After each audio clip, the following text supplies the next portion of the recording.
আমার ছেলে ইংলিশ ভার্সনে পড়তো, পড়াশোনা করতো, ক্লাসে ফার্স্ট ছিল। ওই ছেলের খুব স্বপ্ন ছিল প্লেন চালাবে, কিন্তু স্বপ্ন বড় হয় না, সত্যি হবে। বাসায় এখন শুধু প্লেন প্লেন বলে, কিন্তু আর উড়াতে পারবে না। ওর স্বপ্নই ছিল ও পাইলট হবে। এই কারণে ওকে ইংলিশ ভার্সনে পড়াচ্ছিলাম। সব জীবনটা আমার পুরো তছনছ করে দিল।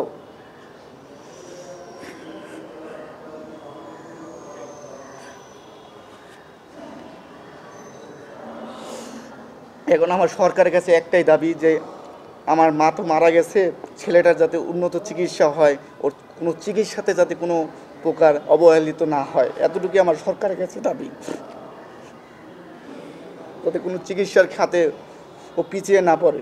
19শে জুলাই 2024 আমি আমার বাবার ভাত নেওয়ার জন্য বাসা থেকে নামি। তখন আমার ছেলেটা আইসক্রিম খাবে দেখে মসজিদ ধরার পর আমি বলি যে তাহলে তুমি আমার পিছনে পিছনে আসো। আম্মুকে বলি যে তাহলে আমি যেহেতু নামবো, তুমি একটু ওর পিছনে পিছনে এসে ওকে নিয়ে যাও।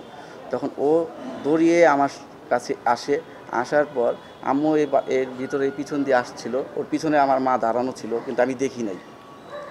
হঠাৎ করে বাহিরের থেকে একটি গুলি এসে কেচি গেটে ভেদ করে ওর মাথার এই সাইডটা দিয়ে ঢুকে এই সাইড দিয়ে বের হয়ে যায়। পরবর্তীতে আমি আমার ছেলেকে নিয়ে সরাসরি পার্শ্ববর্তী একটি হসপিটালে নিয়ে যাই। প্রাথমিক চিকিৎসার পর ওকে নিয়ে ঢাকা মেডিকেলের উদ্দেশ্যে রওনা হই।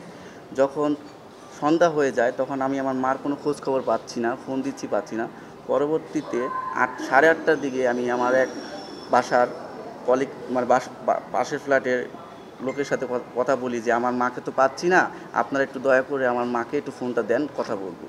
সে বলে কি, আপনার মা এই মুসাকে যে গুলিটা লাগছে সেই গুলিটা বের হয়ে আপনার মার পেটে লাগে, তা আপনার মাকেও তো হসপিটালে নিয়ে যাই, ফরাজি হসপিটালে নিয়ে যাই।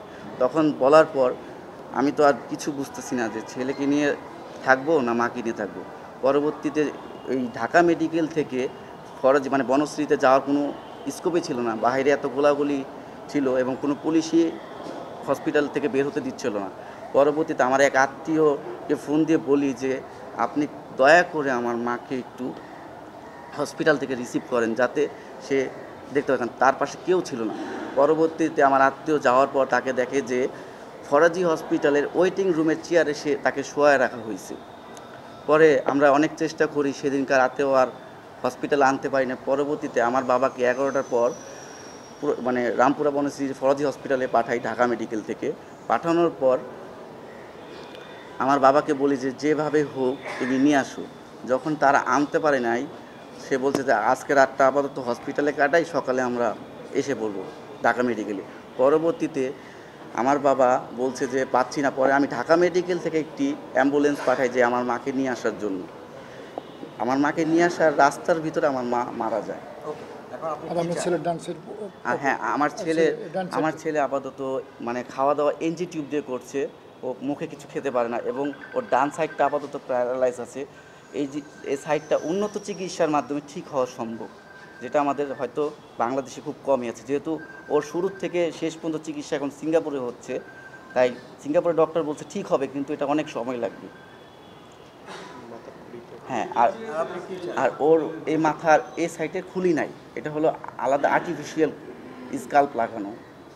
এখন ওর ডান সাইডটা আপাতত প্যারালাইজ আছে, নড়াচড়া করতে পারে না, কিন্তু ও কথা বুঝতে পারে, শুধু বলতে পারে না, হাঁটাচলা করতে পারে না, স্বাভাবিক খাবার খেতে পারে না। আদালতের কাছে যে যারা আমার মাকে হত্যা করেছে এবং আমার ছেলের এই অসুস্থতার জন্য যারা দায়ী, তাদের কঠোর একটি শাস্তি হোক, সেটাই আমি আদালতের কাছে চেয়েছি।